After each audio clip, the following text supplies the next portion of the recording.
Hello, I'm Curtis. I play Blood and Plunder. If you're not familiar with Blood and Plunder, it's a skirmish game, historical skirmish game. We play it more of a modern skirmish. You can play historical scenarios, but we like to play it as just a regular skirmish game set in the Caribbean, the 17th and 18th century Caribbean. There are 7 different factions or nations you can play out of it. It's a really fun game.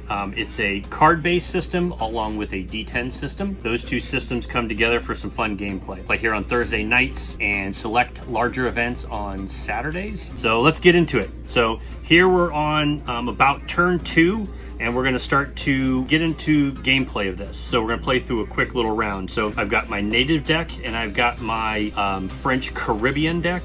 So we're going to play it out. When we get ready to play cards, cards are managed in the form of initiative. Off of the second part of being the initiative play, it plays into how many actions each little unit would then get out of it. The French Caribbean militia here, we've got a set of Buccaneers. They are inexperienced. We've got a set of Militie Dutch Caribbean. So we've got them. They are inexperienced, and we have a group of filibustiers. They are a trained unit. They will have different actions when we get to activate them. We've got then 2 sets of native braves and then a set of young braves, which are experienced. The 2 native braves are trained groups. So we get into gameplay. What we start with the gameplay is you will draw at the start of your turn. We get to pull a card for every unit that is on your force. So for this group, we'll pull 3. The native group, we pull 3.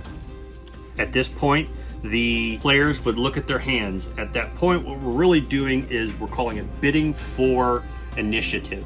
So I'm looking at my cards and say, when do I want to go first or second? So at this point, both pick a card on either side. At that point, we then show our cards and we compare the results. In this format, or how we're playing here, is the natives played a heart compared to the heart from the Dutch Caribbean. The Caribbean militia will lose on the 11 to the 8. So at that point, the natives will go first. Now, when we look at this, depending on where we want to assign this card to, will then give us the amount of actions we would put to it. So if I were to put it to one of the trained groups, we're gonna get 2 actions. So I'm going to go ahead and put it to this unit right here. And what we're going to do is play our turn out. From here, we have several actions we can take from the 2 that are given to us. We get to shoot, we get to move, we get to have the opportunity to charge and fight. There's another action called rally. You can go prone or stand depending on what your mood is. The list of all actions are in the book, and you can pick that book up here at Crit. What we're going to do here is we're going to activate this unit of Braves,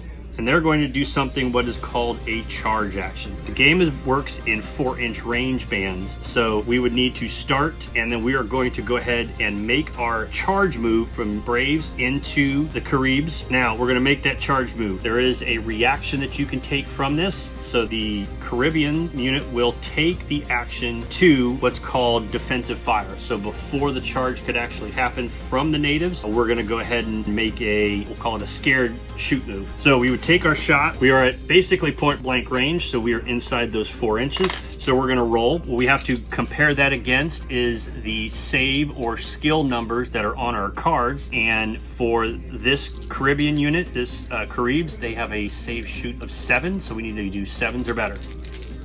So we've got a 9, 6, 4, and 2. So we're gonna get 1 to go through. We now have to make a resolve check on the natives. So we had 1 die go through, 1 hit. So now we gotta roll our 1. Their shoot save is a 6. We got a 3. 1 of the natives will perish. We then have to have, since 1 shot hit, we have to roll 1 die, and then any deaths that would happen from models during that. So I'm gonna have a 2 die resolve check. The natives have a resolve of 6. I've got a 2 and a 1, so the natives will be getting 2 fatigue.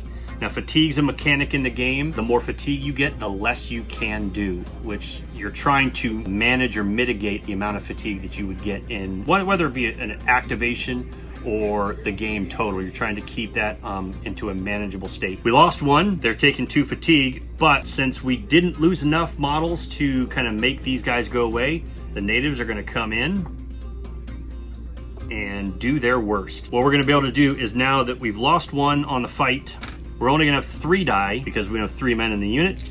we're going to go ahead and roll. Now their attack is a 6 on a fight with, and then a special skill that they have, which is called Hard Charges, takes it down to a 5. We're going to try to hit on 5s. So we hit on a 6 and a 5. We got 2 that hit. The Caribs are going to have to make a 2-die save. Their fight save is 7, I believe. So we got a 9 and an 8. They save on both, so nobody dies. Now we have to make our 1-die resolve check. Their resolve is a 6 also, so we're trying to beat 6s.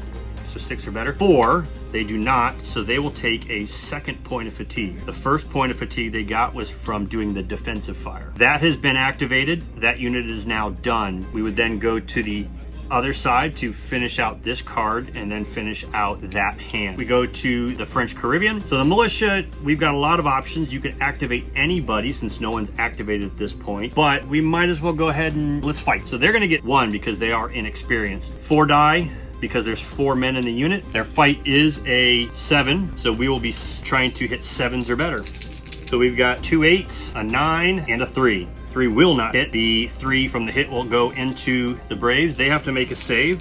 They're saving on 7s. Ooh, it's a rough roll. So there's a 7, a 2, and a 4. Now there's a nice little fun little mechanic which is called fortune points. So fortune, you're giving 3 tokens. I'm gonna spend one of these. Fortune tokens are considered ways to change a result. So whether it be a die roll or if it's at the beginning of a hand, you wanna get rid of all your cards, you can get rid of all the cards. So I'm gonna spend a fortune token. I'm gonna re-roll these 3 because I don't wanna lose all 3 of my natives. Ooh, they did worse. And at this point, 3 will die. So all 3 of these units, these Braves, go to the Spirit in the Sky. At this point, we wouldn't need to make any type of resolve checks because there's no one left in the unit. From that point, we would then say we've activated both cards and there's nothing we need to do here. From there, we would then go back to our hands, finish out the other 2 cards in the hand, and play out and then the rest of the game from there. Pretty simple, very simple, basic rules. One of those games that's simple to learn, takes a lifetime to master because of all the tactics that you can play into it. Hope you enjoyed the game. If you have any questions, again, we're here on Thursday nights and love to see you around.